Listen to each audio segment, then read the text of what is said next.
சட்டவிரோதமா புகையிலை விற்பனை செய்ததை பிடிக்க போன இடத்துல போலீசார் கள்ள நோட்டுகளை கைப்பற்றி இருக்காங்க. கலர் ஜெராக்ஸ் நோட்டுகளை விநியோகம் செய்த மளிகை கடைக்காரர் சிக்கியது எப்படி? கட்டுக்கட்டாக கள்ள நோட்டுகளை வைத்திருந்து கைதான கேடி மளிகை கடை அண்ணாச்சி இவர்தான்.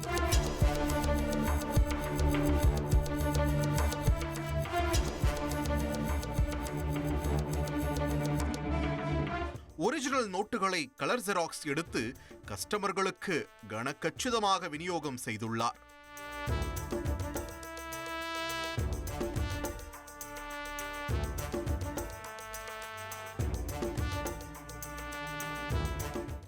தூத்துக்குடி மாவட்டம் விளாத்திக்குளம் அருகே உள்ள புதூரில் தமிழக அரசால் தடை செய்யப்பட்ட புகையிலை பொருட்கள் சட்டவிரோதமாக விற்பனை செய்யப்படுவதாக போலீசாருக்கு ரகசிய தகவல் கிடைத்துள்ளது. இதனைத் தொடர்ந்து புதூர் காவல் நிலைய ஆய்வாளர் ராஜேஷ் தலைமையில் போலீசார் அந்த பகுதியில் இருந்த பெட்டிக்கடை, மளிகை கடைகளில் தீவிர சோதனை நடத்தினர்.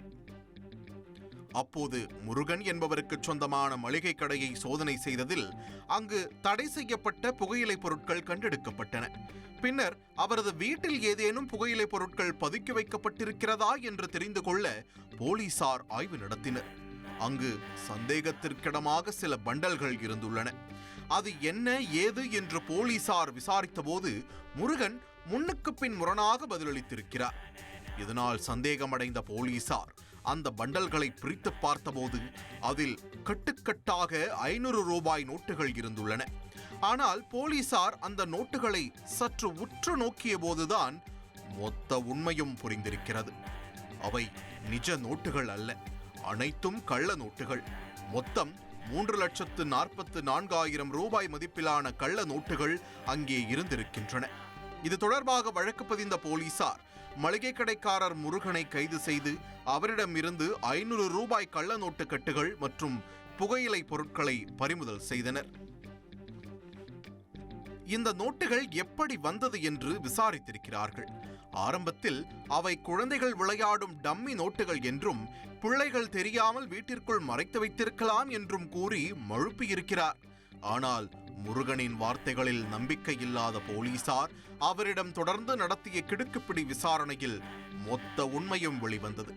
இவை அனைத்தும் ஜெராக்ஸ் மிஷினில் எடுக்கப்பட்ட கலர் ஜெராக்ஸ் நோட்டுகள். மளிகை கடை வைத்திருப்பதால் முருகனிடம் அதிக பணப்புழக்கம் இருந்திருக்கிறது. பொருட்களை விற்க வாங்க என லட்சக்கணக்கில் பணங்களை கைமாற்றி வந்திருக்கிறார். இதனால் அந்த பணக்கட்டுகளில் 1-2 கள்ள நோட்டுகளை நுழைத்து அனுப்பினால் யாருக்கு தெரிய போகிறது என வில்லங்கமாக யோசித்திருக்கிறார்.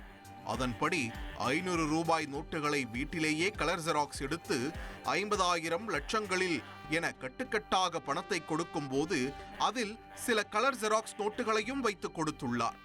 அந்த சூட்சமத்தை யாரும் கண்டுபிடிக்காததால் அதையே வாடிக்கையாக மாற்றியிருக்கிறார். தப்பி தவறு யாரேனும் கண்டுபிடித்து கேட்டால் தவறுதலாக வந்திருக்கும், எனக்கெப்படி தெரியும், எல்லாம் கவர்மெண்ட் கொடுக்கிறது தான் என்று வெகுளியாக பேசி சமாளித்திருக்கிறார். இப்படியாக மளிகை கடை முன் முருகன் பல கலர் ஜெராக்ஸ் நோட்டுகளை புழக்கத்தில் விட்டது கண்டறியப்பட்டுள்ளது. இதனைத் தொடர்ந்து முருகனை போலீசார் கைது செய்து சிறையில் அடைத்தனர். புகையிலை பிடிக்க போன இடத்தில் கள்ள நோட்டுகளை கண்டுபிடித்தது மட்டுமின்றி குற்றவாளியை கைது செய்து அதிரடி காட்டிய போலீசாரை தூத்துக்குடி மாவட்ட எஸ்பி சிலம்பரசன் பாராட்டியுள்ளார். காக்கி உடையில் எஸ்ஐ அவதாரம் எடுத்து வாகனங்களை வழிமறிச்சு வசூல் வேட்டை நடத்தின போலீஸ நிஜ போலீசார் அதிரடியா கைது பண்ணியிருக்காங்க. கை செலவுக்காக காவல் ஆய்வாளர் வேஷம் போட்டவர் கைதானது எப்படி? காக்கி உடையில் கம்பீரமாக நிற்கும் இவரை பார்த்து நிஜ போலீஸ் என்று நினைத்துவிட வேண்டாம். இவர் ஒரு போலி போலீஸ். இந்த உடையை போட்டுத்தான் ஊரை ஏமாற்றி வந்திருக்கிறார். நடுரோட்டில் நின்று வாகனங்களை மறித்து வசூல் வேட்டை நடத்திய இந்த போலி போலீஸை நிஜ போலீசார் தட்டி தூக்கியிருக்கிறார்கள்.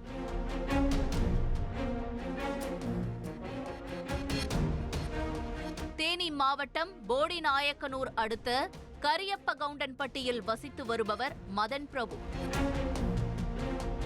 இவர் கடந்த சில நாட்களுக்கு முன்னர் தேவாரம் சென்று வரும் பொழுது நாகலாபுரம் அருகே காக்கி உடை அணிந்த போலீஸ் ஒருவர் வழிமறித்திருக்கிறார்.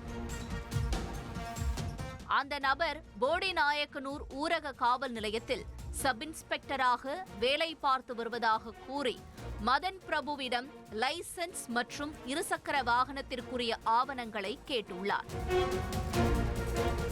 உடனே மதன் பிரபு வண்டிக்குரிய ஆவணங்களின் நகலை எடுத்து காட்டியிருக்கிறார். ஆனால் ஒரிஜினல் தான் காட்ட வேண்டும், இல்லையென்றால் ரூபாய் 2000 அபராதம் கட்ட வேண்டும் என மிரட்டியுள்ளார். மேலும் ஒரிஜினலை கொண்டு வந்து காவல் நிலையத்தில் காண்பித்துவிட்டு பணத்தை பெற்று செல்லுமாறு மதன் பிரபுவிடம் கூறியிருக்கிறார்.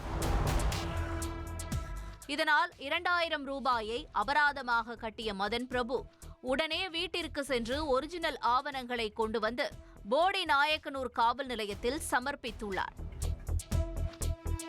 அப்போதுதான் அப்படி ஒரு சப் இன்ஸ்பெக்டரே அந்த காவல் நிலையத்தில் வேலை செய்யவில்லை என்று தெரிந்திருக்கிறது. யாரோ ஒரு நபர் போலீஸ் என்று கூறி பணம் பறித்தது அம்பலமானது. மதன் பிரபு மட்டுமின்றி இதற்கு முன்னர் போலீஸ் பற்றிய பல புகார்கள் போடி காவல் நிலையத்தில் பதிவாகியுள்ளன. இதையடுத்து அந்த நபரை பிடிக்க போலீசார் வலை வீசி வந்தனர். அதன் தொடர்ச்சியாக காக்கி உடையில் ஊரை ஏமாற்றிய நபரை போலீசார் தட்டி தூக்கி வந்து விசாரித்தனர். அதில்தான் பல திடுக்கிடும் உண்மைகள் வெளிவந்தன. போலி எஸ்ஐ ஆக ஏமாற்றி வந்த நபரின் பெயர் சதீஷ்குமார். 41 வயதான இவர் தேனி அலிநகரத்தைச் சேர்ந்தவர். தற்போது தேவாரம் அருகே உள்ள லட்சுமி நாயக்கன்பட்டியில் வசித்து வந்துள்ளார். வேலை வெட்டிக்கு செல்வதெல்லாம் போரடித்து போன சதீஷ்குமார் குறுக்கு வழியில் பணம் சம்பாதிக்க நினைத்துள்ளார். அதற்காக அவர் போட்ட வேஷம்தான் இந்த போலி எஸ்ஐ.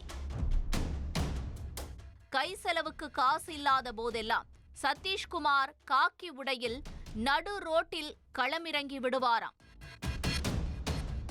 போடிநாயக்கனூர் காவல் நிலையத்தில் சப் இன்ஸ்பெக்டராக வேலை பார்ப்பதாக கூறி ராசிங்காபுரம், நாகலாபுரம், சங்கராபுரம் மற்றும் அதன் சுற்றுவட்டார பகுதிகளில் சென்று வரும் இருசக்கர வாகனங்கள், 4 சக்கர வாகனங்களை வழிமறித்து பணம் பறித்து வந்திருக்கிறார். அப்பகுதியில் உள்ள மதுபான கடைகள், பார்களிலும் புகுந்து வசூல் வேட்டை நடத்தியிருக்கிறார். மண் லாரிகள் மற்றும் லோடு வண்டிகளை கூட சதீஷ்குமார் விட்டு வைக்கவில்லை. அதிக பாரம் ஏற்றி செல்வதாக மிரட்டி அவர்களிடமும் பணம் பறித்து வந்ததும் தெரிய வந்துள்ளது. விசாரணையின் முடிவில் போலீசார் போலி எஸ்ஐ சதீஷ்குமாரை கைது செய்து சிறையில் அடைத்தனர். ரவுடியை குறிவைத்து நாட்டு வெடிகுண்டு வீசப்பட்ட சம்பவம் பெரம்பலூரில் அரங்கேறியுள்ளது. பெரம்பலூர் அருகே பிரபல ரவுடி காளி மீது நாட்டு வெடிகுண்டுகளை வீசி அவரை வெட்டி கொள்ள முயன்ற கும்பல் தடுக்க வந்த காவலர்களை வெட்டிவிட்டு தப்பி சென்ற சம்பவம் பரபரப்பை ஏற்படுத்தியுள்ளது.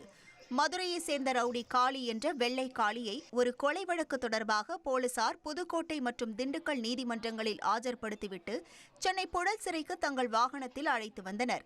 திருச்சி சென்னை தேசிய நெடுஞ்சாலையில் பெரம்பலூரை அடுத்த எறையூர் அருகே தனியார் உணவகத்தில் வாகனத்தை நிறுத்திவிட்டு ரவுடி காளியை அழைத்து சென்று போலீசார் மதிய உணவு சாப்பிட்டுக் கொண்டிருந்தனர். அப்போது 2 கார்களில் வந்த மர்ம கும்பல் ரவுடி காளியை கொலை செய்யும் நோக்கில் நாட்டு வெடிகுண்டுகளை வீசிவிட்டு அவரை அரிவாளால் வெட்ட முயன்றது. உடனடியாக சுதாரித்துக் கொண்ட போலீசார் ரவுடி காளியை பாதுகாப்பதற்காக தாக்குதலில் இருந்து தடுத்தனர். இதில் காவலர் மருதுபாண்டி, விக்னேஷ்குமார் ஆகிய இருவரையும் கை, கால் உள்ளிட்ட இடங்களில் அரிவாளால் வெட்டிவிட்டு அந்த கும்பல் தப்பி சென்றுள்ளது. தகவல் அறிந்து வந்த மங்களமேடு போலீசார் காயமடைந்த காவலர்கள் இருவரையும் மீட்டு பெரம்பலூர் அரசு தலைமை மருத்துவமனைக்கு அனுப்பி வைத்துவிட்டு தப்பி ஓடிய கும்பலை தேடி வருகின்றனர். இந்த நிலையில் தப்பி ஓடிய கும்பலை பிடிக்க 5 தனிப்படைகள் அமைக்கப்பட்டுள்ளன. பெரம்பலூரில் ரவுடி வெள்ளைக்காளி மற்றும் காவல்துறையினர் மீது வெடிகுண்டை வீசிவிட்டு தப்பியோடிய கும்பலை பிடிக்க 5 தனிப்படைகள் அமைக்கப்பட்டுள்ளதாக ஐஜி பாலகிருஷ்ணன் தெரிவித்துள்ளார். திண்டுக்கல் சப்ஜெயிலிருந்து சென்னைக்கு எஸ்கார்ட் போயிட்டு இருந்த அந்த வெள்ளக்காளி என்ற ஒரு குற்றவாளி, அவர் மேலே நிறைய வழக்குகள் இருக்குது. அதில் ஆயுதம் தாங்கிய போலீஸ் ஏற்கனவே இன்டெலிஜென்ஸ் அடிப்படையில் அவருக்கு தாக்குதலுக்கு வாய்ப்பு இருக்குங்கிறதுனால ஆயுதம் தாங்கிய காவலர்கள் எஸ்ஐ தலைமையில் பாதுகாப்புக்கு போயிட்டு இருந்தாங்க. போகிற இடத்துல சாப்பிட்றதுக்கு இருந்த இடத்துல ஒரு 2 வண்டியில் அடையாளம் தெரியாத நபர்கள் அந்த வெள்ளைக்காளியை அட்டாக் பண்ணுறதுக்காக நாட்டு வெடிகுண்டை வீசி ட்ரை பண்ணும்போது அந்த எஸ்கார்டு போலீஸ் ரொம்ப தைரியமாக பயப்படாமல் அந்த சம்பவத்தை தடுத்து எஸ்ஐ அவர் கையில் இருந்த துப்பாக்கியால் அக்யூஸ்டுகளை நோக்கி சுட்டிருக்கிறாரு. போலீஸ் சுட்ட உடனே எஸ்கேப் ஆகி போயிட்டாங்க. இப்போ அவங்கள தேடுறதுக்காக 5 தனிப்படைகள் நம்ம போட்டிருக்கிறோம். கூடிய சீக்கிரமாக அவங்கள கைது செய்வோம். மதுரை மாநகரின் நிழல் உலகையே 20 ஆண்டுகளுக்கு மேலாக இரத்த காடாக மாற்றி வரும் VK குருசாமி வெள்ளைக்காளி கோஷ்டி மோதலில் இதுவரை 21 பேர் கொல்லப்பட்டுள்ள நிலையில் 22 வருட பகையின் உச்சகட்ட கொலை வெறியாட்டம் குறித்து விவரிக்கிறது இந்த செய்தி தொகுப்பு. மதுரை என்றாலே மீனாட்சி அம்மனும் மல்லிகைப்பூவும் தான் நினைவுக்கு வரும். ஆனால் அதே மதுரையின் கீரைத்துறை மற்றும் வில்லாபுரம் பகுதிகளில் கடந்த 22 ஆண்டுகளாக ஒரு இரத்த சரித்திரம் எழுதப்பட்டு வருகிறது.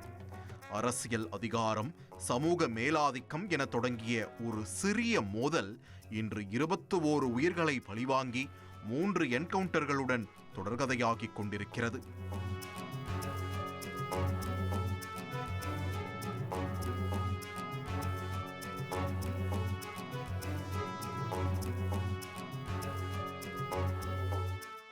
ராமநாதபுரம் மாவட்டம் கமுதியில் இருந்து பிழைப்புக்காக மதுரைக்கு வந்தவர்கள் VK குருசாமி மற்றும் ராஜபாண்டி. உறவினர்களான இவர்களுக்குள் உள்ளாட்சி தேர்தலின் போது ஏற்பட்ட மோதல் 2003இல் ராஜபாண்டியின் அண்ணன் மகன் சின்ன முனீஷ் கொலையில் போய் நின்றது.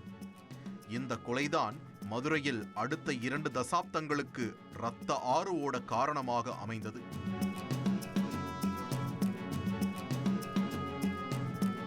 கொலை செய்யப்பட்ட சின்ன முனீஷின் தம்பியான வெள்ளைக்காளி பழிவாங்க துடித்தார். 2008இல் குருசாமியின் உறவினர்கள் 2 வில்லாபுரத்தில் வைத்து ஓட வெட்டி படுகொலை செய்யப்பட்டனர். அன்று தொடங்கிய இந்த பழிவாங்கும் படலம் இருதரப்பிலும் ஒரு போட்டி போலவே நடந்தது.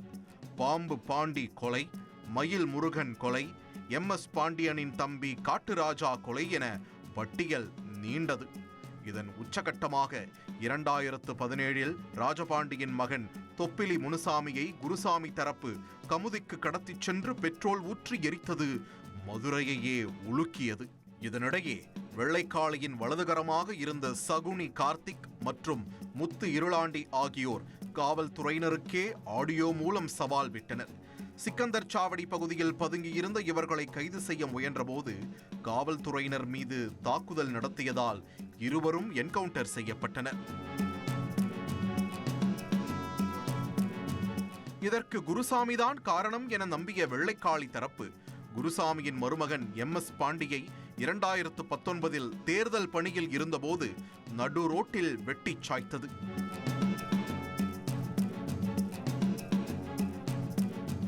சிறையில் இருந்தாலும் அங்கிருந்தே ஸ்கெட்ச் போட்டு தனது பகையை தீர்த்து வருகிறார் வெள்ளைக்காளி.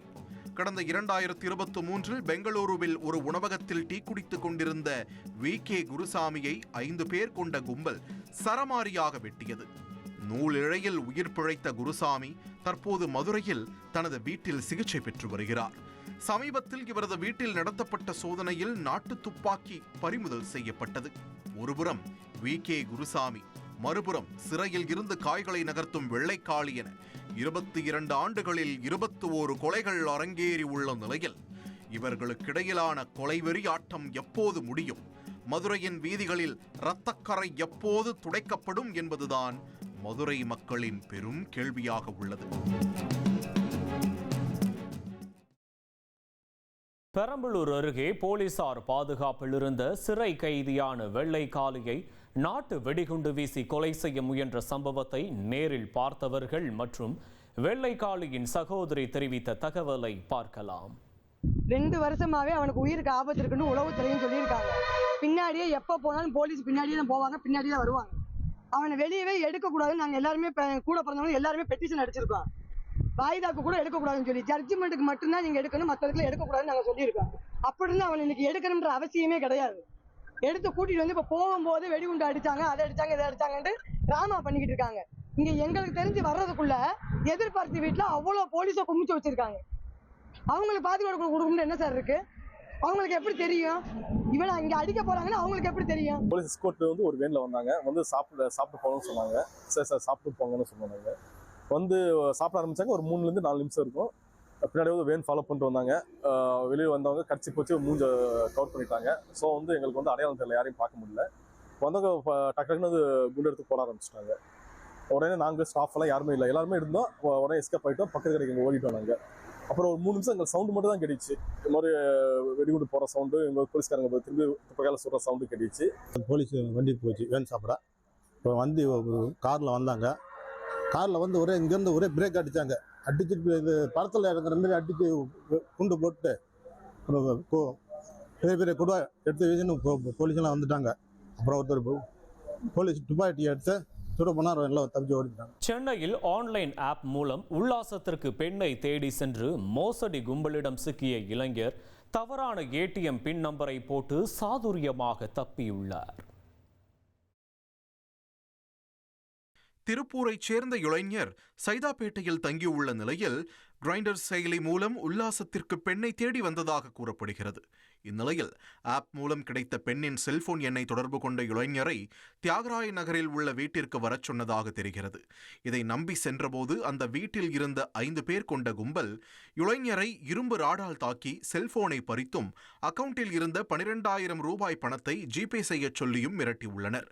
அப்போது சாதுரியமாக செயல்பட்ட இளைஞர் தவறான பின் நம்பரை போட்டு தனது வங்கிக் கணக்கை லாக் செய்துள்ளார். தொடர்ந்து அந்த கும்பல் இளைஞரை ATMற்கு பைக்கில் கடத்திச் சென்ற நிலையில் சத்தம் எழுப்பி பொதுமக்களின் உதவியுடன் அவர் தப்பியுள்ளார்.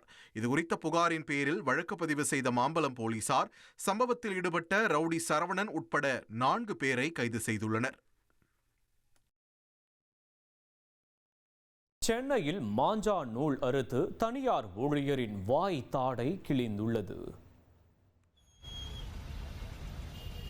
சென்னை மூலக்கடை மேம்பாலம் வழியாக இருசக்கர வாகனத்தில் தனியார் ஊழியர் சென்றபோது திடீரென மாஞ்சா நூல் ஒன்று முகத்தில் பட்டதில் ஊழியரின் கீழ்த்தாடை அருந்து படுகாயமடைந்த சம்பவம் அதிர்ச்சியளித்துள்ளது. 67 வயதான பிரகாஷ் ஜெயின் கீழ்த்தாடை அருந்து வண்டியிலிருந்து கீழே விழுந்து வலியால் துடித்துள்ளார். உடனே அக்கம்பக்கத்தினர் மீட்டு மருத்துவமனைக்கு அனுப்பிய நிலையில் முகத்தில் தையல்கள் போடப்பட்டு சிகிச்சை பெற்று வருகிறார். இதுகுறித்து போலீசார் தீவிர விசாரணை நடத்தி வருகின்றனர். மாஞ்சா நூல் பயன்படுத்தி பட்டம் விட தடை அமலில் உள்ள நிலையில் எல்லாவற்றையும் மீறி மீண்டும் மாஞ்சா நூல் கலாச்சாரம் உருவெடுத்துள்ளதாக சமூக ஆர்வலர்கள் சாடி வருகின்றனர். கேரள மாநிலம் திருவனந்தபுரம் அருகே சொந்த குழந்தையின் பிறப்பில் ஏற்பட்ட சந்தேகத்தால் 1 வயது ஆண் குழந்தையை தந்தையே முழங்கையால் அமுக்கி கொலை செய்த அதிர்ச்சி சம்பவம் அரங்கேறி உள்ளது. நெய்யாற்றின்கரை பகுதியைச் சேர்ந்த ஷிஜின் கிருஷ்ணபிரியா தம்பதியின் 1 வயது குழந்தை இஹான் கடந்த வெள்ளிக்கிழமை மர்மமான முறையில் உயிரிழந்தது. குழந்தையின் மரணத்தில் சந்தேகமடைந்த மருத்துவர்கள் போலீசாருக்கு தகவல் அளித்தனர். போலீசார் விசாரித்தபோது குழந்தையின் பிறப்பில் ஷிஜினுக்கு இருந்த சந்தேகத்தால் குழந்தையை கொலை செய்தது தெரிய வந்தது. இதையடுத்து தந்தை ஷிஜினை போலீசார் கைது செய்தனர். கிருஷ்ணகிரி மாவட்டம் அகரம் அருகே சாலை வளைவில் அதிவேகமாக இயக்கப்பட்ட பைக் கட்டுப்பாட்டை இழந்து கீழே விழுந்த இளைஞர்கள் பனை மரத்தில் மோதிய அதிர்ச்சி CCTV காட்சிகள் வெளியாகியுள்ளது.